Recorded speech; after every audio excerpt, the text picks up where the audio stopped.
Welcome to the Inspire Racing League in France. This is a fantastic opportunity for France's best young foilers and Europe's best young foilers to come and show off in front of the SailGP teams. We are mixed fleet here, 50% female athletes, 50% male athletes. And the course is a reach out to mark one, downwind to a leeward gate, upwind back up to that mark, and a reach to finish. Stevie, the gun goes now. Great start down the line there, boat number 4, Paul Hammerman. He's done a good job out of there, but boat number 2 coming through the middle there. He's up pumping the boat. There it's Hippolyte Gruet. He's got his arms out, sun's out, guns out for Paul Hippolyte there. Young sailor, but he's putting a lot of energy into the boat. Look at the speed of him there as he rolls over the top. Got the guns out. Clearly one for the fans on the shore there as they head towards Saint-Tropez. What a boy. I mean, it's lovely weather down in Saint-Tropez, and to be honest, I'll be bronzing as well. This is a fantastic young sailor. He's joined the Red Bull youth foiling generation in a flying Phantom, and we know that Red Bull is represented within SailGP with the American team, and he dreams of joining a SailGP team. What a legend. Don't we all dream of joining a SailGP team, Fred? But what's an interesting challenge for them today is these foiling wasps. Well, it's so light winds at the moment, there's anything but foiling, so it's a tactical game, and that's Elliot Savallon there. Boat number 1. Are you ready for this, CV? Hit me. Here, going to hit you with it. Wasp European slalom champion. Wow. So he knows how to sail a wasp. So He's surely pretty tidy our there. favourite then. NACRA 15 world champion.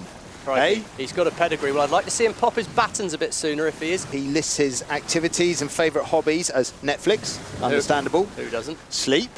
Who doesn't? Who doesn't love sleep? And he likes going to the gym. Doubtful. Absolute lie. Yeah. No one likes going to the gym. We've learned that. We know that. But we both like Netflix and sleeping. That is definitely up on the list. Ned Coville, that's a very famous name in French sailing. It's a tactical minefield out there. It is, and there are lots of overall penalties getting dished out here. You should see the red flag from the umpire. Who's he pointed that at? Number 4. That's Paul Hammerman. He had a great start, but he's been struggling in these conditions. Needs to slow up.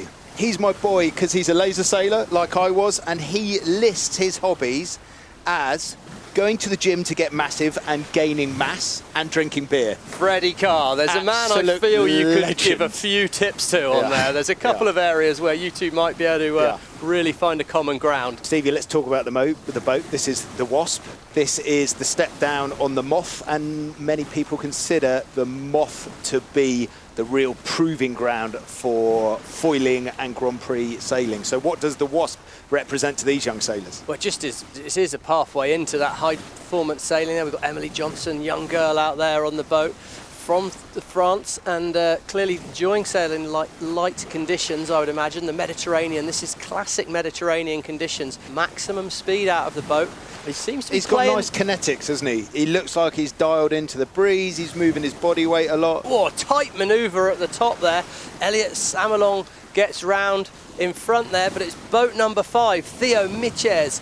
Come from the Saint-Tropez shoreline, made a nice gain, but then Charlie Cullen from nowhere. What's the Irish lad like to get up to, Fred? Well, he is the recognised world and Irish speed champion in the Wasp. So he is the fastest nipper that has ever sailed the Wasp, and he's also got his racing pedigree from sailing a Laser 4.7 as the Irish national champion, so he knows his way around a race course as well. That's a good CV, isn't it? I'm not sure we're going to have any speed records broken today, to be perfectly honest, but they've kept us entertained on an absolute thriller of a race there, really. But Elliot Savallon. Yeah, Netflix and chill for the win. There you go. Can't go wrong with that on a Saturday afternoon, Fred. Cullen come through in second place there. Charlie Cullen, what a great job. This is a big stage for these guys, right? Not ideal conditions show what they can do, but over the course of the weekend and over the course of a good number of races, we will have a champion.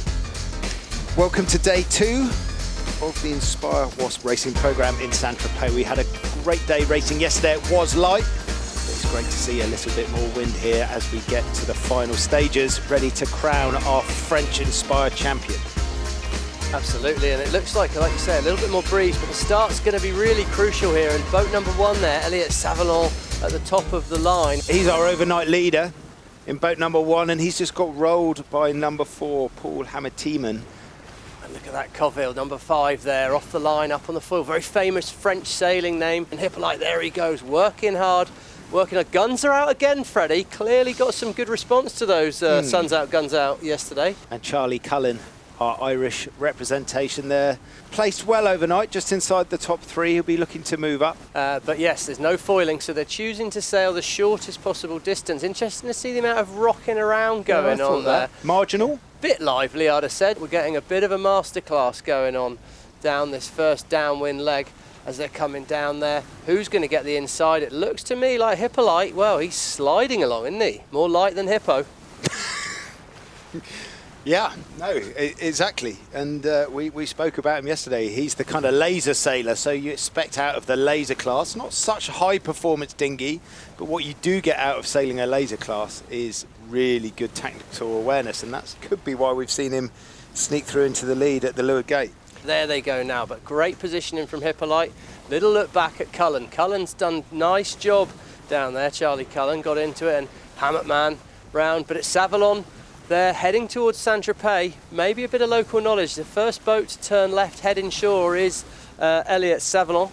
So final leg into the upwind finish, all to play for, to be crowned the champion. He's obviously going to fall off the foil, the Irishman in the jibe there, but kept good speed into it. He's instantly out on the rack, trying to increase his righting moment, therefore put more power into the sail. Yeah, it looks like Hippolyte sailed a good tactical race. I think you're right, the laser sailor sailed this tactically very well. Let's see how he gets some of his battens in this tack. Oh, there you go. Living and learning. That's what we want to see there. Lovely job. And as he's coming into a finish here, there's the finish flag on the rib. Big crowd here in Saint-Tropez, and no doubt looking forward to getting back to some of his hobbies after racing. There we go, race 1's in the books. Oh, Emily Boucher at the top there. Wow, bit of a dramatic tack there from Emily. And struggling to get the boat through. Nice, came in with a lot of pace. Thought she'd just dived in front of Emma Johnson. Maybe it's going to be tight. That's going to go to the umpires to get a final decision on that one, I'd say. But this race 2 here, final day of racing here in Saint-Tropez, and it's a big moment in this event, really. Hippolyte had a great first race today. What are they going to be able to do? Possibly enough wind to think about getting up and foiling. We saw Cullen, the Irish jigster, gave us a little bit of a wiggle and got up on the foils there. Look at the work up at the top end of the line there. Boat number 4, up and charging, up and foiling. Absolutely flying away there. Hammock Man, look at him go. Well, he's not afraid of a bit of kinetics, loves to push the limit with the umpires, Hammock Man, and there, look at that. He's rewarded, up and foiling. Get his foot into a foiling jibe, big spin. He saved it. Lovely bit of dancing footwork. Yes, boy, go on, keep it up. Oh, well played, sir. Nothing but air? We giving him that? Nothing but air there. That's a foiling jibe and not a lot of wind, and it's action aplenty now. They're up on the foils. This is what we wanted to see in Saint-Tropez. Foiling wasps in front of the crowd, the local crowd getting excited. There we go, Hammock Man working well down there, doing a nice job. Having a good day, really good day. Interesting how it's going to work out. Decided to try and step. Whoa, here we go.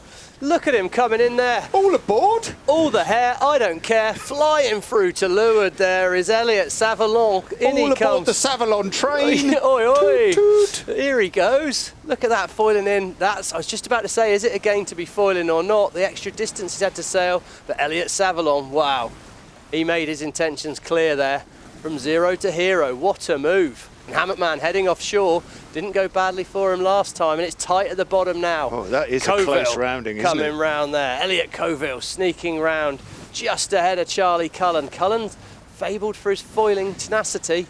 Oh, but Hammock Man, he's up and running. Again, using those kinetics very, very well, pumping the sail to generate a bit of extra wind. Look at him go. And Cullen and Coville are duking it out for second and third. Well, Coville's, look at that, up and foiling.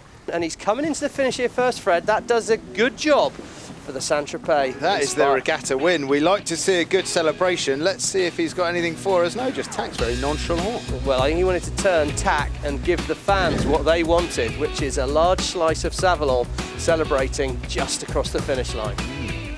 Close finish there between 4 and 5. Oh, that is a tight finish there. That's Hammock Man held on in second place there in that race. So that wraps it up for us, the Inspire programme in Saint-Tropez. Congratulations to Elliot Savalon, Charlie Cullen, Elliot Coville, the top 3. Really impressive racing, and I'm so glad they got foiling in the final race. And we will see you for Inspire Kiddies.